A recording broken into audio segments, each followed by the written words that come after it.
அதுபோல் இன்றைக்கு நீங்கள் நவகிரக கோட்டையில் இங்கு அமர்ந்து இந்த நேரத்தில் வழிபாடு செய்த அன்பர்கள் தீய நாள் தூசாகும் ஒப்பேரோடு என்பாவாய். அக்னியின் மூலம் எதை நாம் சமர்ப்பணம் செய்தாலும் அது எங்கு செல்லும் என்று சொன்னால் அது சாம்பலா போய் அந்த சாம்பல் என்ன பண்ணலாம், நெற்றில் விபூதியா வைத்துக் கொள்ள. நீரில்லா நெற்றி பால் பஞ்சாட்சரம் கொடு என்று கேட்பார்கள். அந்த பஞ்சாட்சரம் தான் விபூதி. விபூதி என்பது சாதாரணம் கிடையாது, மிகப்பெரிய ஐஸ்வர்யம். அதுபோல நாம் எதை கொடுத்தாலும் அக்னி பகவான் ஏற்றுக்கொள்வார். அது எங்கு சேரும், கடவுளுக்கு சேரும். பிரசாதம், வீட்டில் செஞ்ச சாதம் கோயிலுக்கு வந்தால் பிரசாதம்.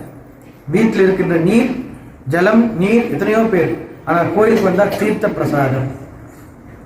அங்கிருந்தா அது, இங்கிருந்தா இது. அதுபோல வீட்டில் இருக்கிற வரைக்கும் நம்ம சண்டை சச்சரவு இருக்கலாம், உள்ள வந்துட்டா நம்மளையும் மாற்றி. கல்லை கண்டால் நாயகன் தெரிய மாட்டார், நாயகனை கண்டால் கல் தெரியாது. பழமொழி இருக்கும், கல்லை கண்டா நாயை காணும், நாயை கண்டா கல்லை காணும். பழமொழி வேற ஒன்றும் இல்லை. நம் உள்ளிருக்கின்ற எம்பெருமானை கல்லாக பார்த்தால் அந்த நாயகன் நாயகி நமக்கு கண்ணுக்கு தென்பட மாட்டார்கள். அந்த கல்லை நாயகன் நாயாக பார்த்தால் அங்கு கல் தெரியாது. அதுதான் பழமொழி, வேற ஒன்றும் கிடையாது. கல்லை கண்டால் நாயகன் தெரிய மாட்டார், நாயகனை கண்டால் கல் தெரியாது.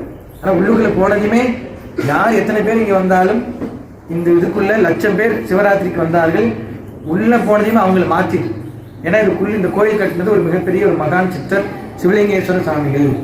அது கட்டும் போதே கும்பா கும்பம் பிரவேசி ஸ்தாபய சண்டீபவர் தானயா சக்தியை நமக எந்திரத்துக்கு மந்திர பூஜை செய்து 108 துறவியர் பெருமக்கள் ஆஜன கருத்தை வைத்து கும்பாபிஷேகம் நடைபெற்றது. நீங்க எத்தனை பேர் வந்தாலும் நீங்க பாருங்க, புதுசா வந்தீங்கன்னா உள்ள போயிட்டு மேல சுத்தினா கீழே சுத்தினானே தெரியாது, மாற்றிடு, மனநிலையே மாற்றிடு. அந்த அளவுக்கு உள்ள ஒரு சக்தி இருக்கிறது. நீங்க என்ன வேண்டுதல் வைத்துட்டு போனாலும் சரி, எதுக்காக வைத்தாலும் அது நடைபெறும், உடனடியாக நடைபெறும். கோளறுபதி ஞானசம்பந்த பெருமான் 3 வயதுல அன்னை அருட்பால் உண்டு அந்த கோளறு திருப்பதித்தை பாடியதை போல நம்முடைய சிவலிங்கேஸ்வர சுவாமிகள் 5, 2, 10 வயதுல அன்னை அங்காள பரமேஸ்வரர் அருளை பெற்று இதுபோல 8000 பணிகள் செய்திருக்கு. அது ஒரு பணி தான். நம்ம பார்க்கணுமே நவகிரக கோட்டை நம்ம எல்லாருக்கும் பெருசாக தெரியும். அவர் செய்ததுல ஒரு பணி இது மாதிரி பல திருப்பணிகள் செய்திருக்கிறார். இங்கு மட்டுமல்ல பல நாடுகளுக்கு சென்று இதுபோல பட்டி தொட்டி எல்லாம் அவர் செய்யாத பணியே கிடையாது. அப்பதான் நாங்கள் உணர்ந்தோம், ஒரு மனிதனா இருந்தா பண்ண முடியாது.